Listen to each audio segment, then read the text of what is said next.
Dear students, कैसे हैं आप। पिछली वीडियो में हमने पार्ट 5 मिठाई वाला का सारांश किया था, अर्थात मैंने आपको पाठ के विषय में समझाया था। अब इस वीडियो में आपको कुछ शब्दार्थ और प्रश्न उत्तर के बारे में हम बात करेंगे। ठीक है, तो शुरू करते हैं। शब्दार्थ।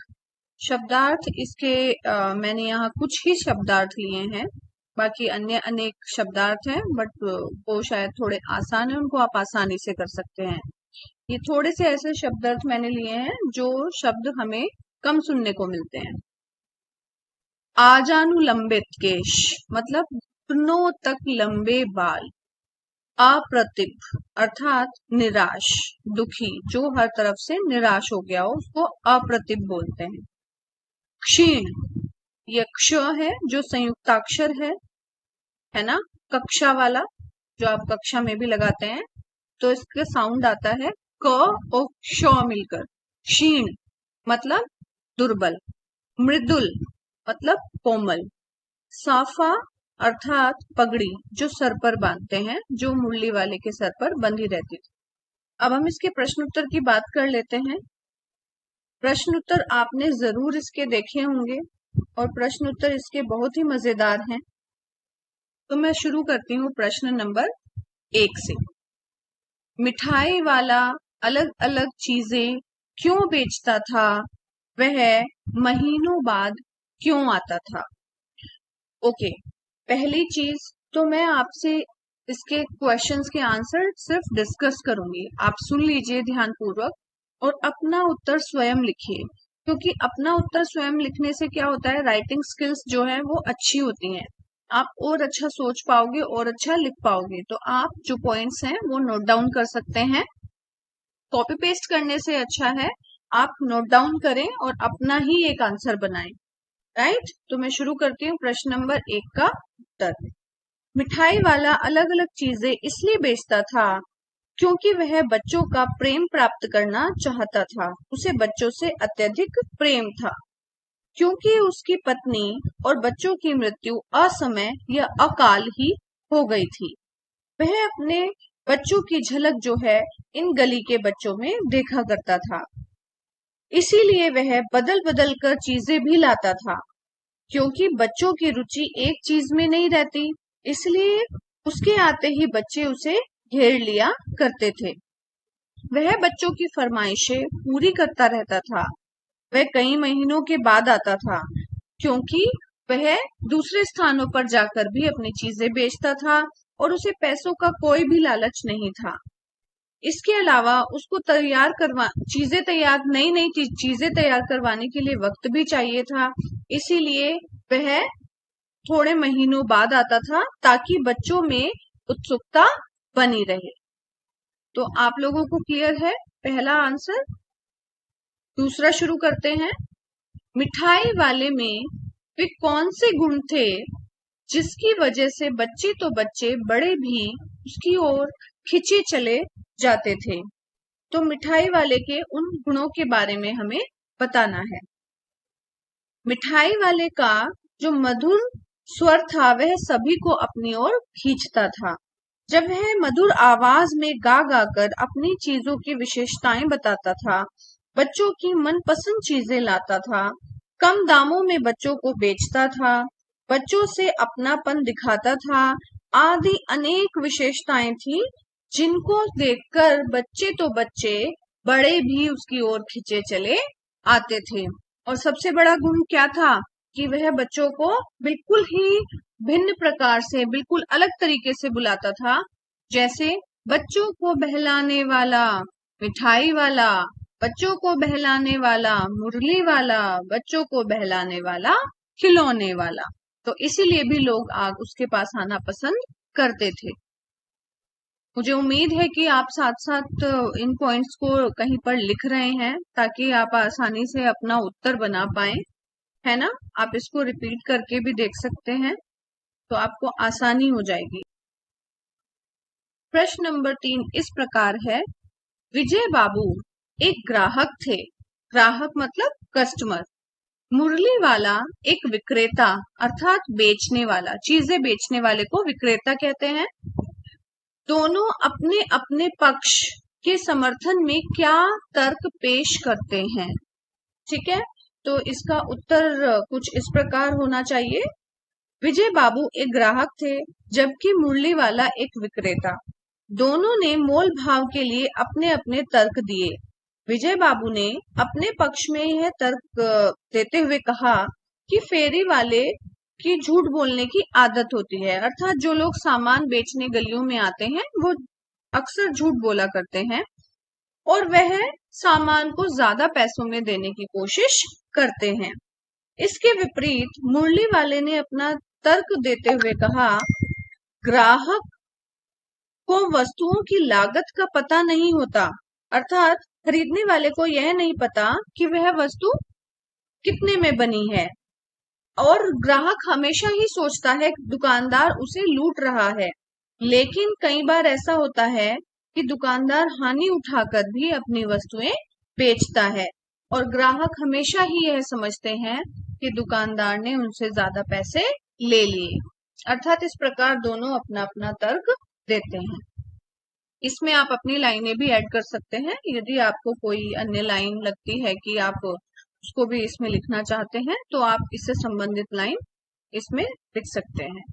अब देखिए, चलिए अगला प्रश्न देखते हैं। प्रश्न नंबर 4, खिलौने वाले के आने पर बच्चों की क्या प्रतिक्रिया होती थी। यानी जब खिलौने वाला आता था तो उसमें बच्चे क्या क्या करते थे उसके आने के बाद। खिलौने वाले के आने पर बच्चे खुश हो जाते थे, बच्चे अति उत्साहित हो जाते थे, उन्हें खेल कूद भूलकर अपने सामान, जूते चप्पल आदि का भी ध्यान नहीं रहता था। वे अपने अपने घर से पैसे लाकर खिलौने का मोल भाव करने लग जाते थे। खिलौने वाला उनका मन चाहा खिलौना दे देता था और बच्चे उन्हें लेकर काफी खुश हो जाते थे। बच्चे इससे अत्यधिक आनंद का अनुभव भी करते थे। यानी खिलौने वाले के आने पर बच्चे अत्यधिक खुश होते थे और सब कुछ भूलकर सिर्फ खिलौनों में ही लग जाते थे। अब इसका अगला प्रश्न है, प्रश्न नंबर 5, रोहिणी को मुरली वाले के स्वर में खिलौने वाले का स्मरण क्यों हो आया। ऐसा क्यों हुआ कि रोहिणी को लगा कि मैंने ये स्वर पहले भी सुना है। रोहिणी को मुरली वाले के स्वर से खिलौने वाले का स्मरण इसलिए हो आया क्योंकि खिलौने वाला उसी तरह से आवाज लगाता था, यानी उसकी आवाज रोहिणी को जानी पहचानी लगी। मुरली वाला ठीक उसी प्रकार भी आवाज लगाता था जिस प्रकार खिलौने वाला लगाता था। अर्थात जैसे खिलौने वाला आवाज लगाया करता था उसी प्रकार मुरली वाला भी मुरलियां बेचने के लिए आवाज लगाता था। यही सुनकर रोहिणी को खिलौने वाले का स्मरण हो आया। रोहिणी को मुरली वाले के स्वर से खिलौने वाले का स्मरण इसलिए हो आया क्योंकि खिलौने वाले की तरह ही उसकी आवाज भी जानी पहचानी लगती थी। खिलौने वाला भी इसी प्रकार मधुर स्वर में गा गा कर खिलौने बेचा करता था और मुरली वाला भी ठीक उसी प्रकार से मीठे स्वर में गाना गाकर मुरलियां बेच रहा था। इसीलिए रोहिणी को लगा कि यह आवाज मैंने पहले भी सुनी है और मुरली वाले की आवाज सुनकर रोहिणी को खिलौने वाले का स्मरण हो आया। तो अब इसका हम नेक्स्ट क्वेश्चन करेंगे, क्वेश्चन नंबर 6। ठीक है, आई होप कि आपने यहाँ तक सारे क्वेश्चंस के आंसर अपने लिख लिए होंगे, है ना। चलिए प्रश्न नंबर 6 देखते हैं। प्रश्न नंबर 6 इस प्रकार है, किसकी बात सुनकर मिठाई वाला भावुक हो गया था। उसने इन व्यवसायों को अपनाने का क्या कारण बताया। तो इसका उत्तर हम इस प्रकार लिख सकते हैं, रोहिणी की बात सुनकर मिठाई वाला भावुक हो गया था। इस पर उसने भावुक होकर बताया कि मैं भी अपने नगर का एक प्रतिष्ठित व्यापारी था। मकान, व्यवसाय, गाड़ी, घोड़े, नौकर, चाकर सभी कुछ था। उसकी पत्नी और 2 छोटे-छोटे बच्चे भी थे। वह सोने का संसार था, अर्थात वह उसको सभी कुछ इतना प्रिय था कि सोने के समान लगता था। उसके पास सुख के सभी साधन थे। उसकी पत्नी और 2 छोटे-छोटे बच्चे अत्यंत प्रिय थे। ईश्वर की लीला सभी को ले गई, अर्थात उसको अकाल ही उसकी पत्नी और बच्चों की मृत्यु हो गई। इसी कारण वह अलग अलग चीजें बेचकर अब गलियों में घूमता है और बच्चों का प्रेम प्राप्त करने की कोशिश करता है और इन वस्तुओं को बेचकर संतोष का अनुभव करता है। बच्चे के चेहरे की खुशी देखकर उसे अत्यंत संतोष मिलता है। अब देखते हैं इसका प्रश्न नंबर 7, जो कि इस प्रकार है। अब इस बार यह पैसे न लूंगा। कहानी के अंत में मिठाई वाले ने ऐसा क्यों कहा? ये जो वाक्य है ये मिठाई वाले का है, जो कि मिठाई वाले ने रोहिणी से कहा, तो वह क्यों कहा, कारण पूछा है। तो उत्तर आपका इस प्रकार होगा। मिठाई वाले के जीवन का रहस्य कोई भी नहीं जानता था, लेकिन जब उसने अपने जीवन की सारी गाथा दादी और रोहिणी को बताई, तो रोहिणी और उसके बच्चे चुन्नू मुन्नू वहां पर आ गए और वह मिठाई मांगने लगे। तभी वह दोनों को मिठाई देकर पैसे नहीं लेता। रोहिणी जब पैसे देने लगती है तो वह कहता है, अब इस बार ये पैसे न लूंगा। यह इस बात की तरफ इशारा करता है कि उसका मन भर आया था और उसे चुन्नू मुन्नू अर्थात रोहिणी के बच्चे अपने बच्चों की झलक उनमें नजर आती थी, या दोनों उसे अपने बच्चों के जैसे ही लगने लगे थे। इसीलिए कहानी के अंत में मिठाई वाले ने ऐसा कहा। अब देखिए इसका आखिरी प्रश्न, प्रश्न नंबर 8। इस कहानी में रोहिणी चिक के पीछे से बात करती है। क्या आज भी औरतें चिक के पीछे से बात करती हैं? यदि करती हैं तो क्यों? आपकी राय में क्या सही है? अब ये उत्तर वैसे आप लोगों को स्वयं लिखना चाहिए। ये उत्तर थोड़ा स्वतंत्रता प्राप्ति से पहले या पहले के भारत को दर्शाता है। आजकल ऐसा नहीं होता, लेकिन हाँ कुछ गांव के इलाके हैं जहां पर ऐसा अभी भी होता है। तो इसका उत्तर इस प्रकार हो सकता है। ये मेरा ओपिनियन है, आप इसमें अपना भी ऐड कर सकते हैं।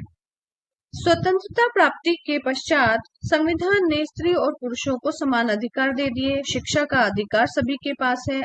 आधुनिकीकरण से भी आज समाज में अत्यधिक बदलाव आए हैं। आज स्त्री और पुरुष किसी भी क्षेत्र में पीछे नहीं है, सभी समानता से कार्य करते हैं। तो इसीलिए आजकल स्त्रियों को चिक के पीछे से बात करने की कोई मजबूरी नहीं है, या ऐसा नहीं होता। आजकल ये चेंज हो गया है, बदल गया है। मेरी राय में यह पूर्णतः गलत है, क्योंकि आजकल समाज में सभी को समान अधिकार प्राप्त है और पिछड़े वर्ग में यह हो सकता है, क्योंकि अभी भी कुछ भारत के कुछ क्षेत्र ऐसे हैं जहां पर पूरी तरह से आजादी का प्रभाव नहीं पड़ा है, लेकिन ये धीरे धीरे समाप्त हो जाना चाहिए। आपको अगर यह प्रश्न उत्तर की वीडियो अच्छी लगी है तो कमेंट जरूर कीजिएगा। Thank you.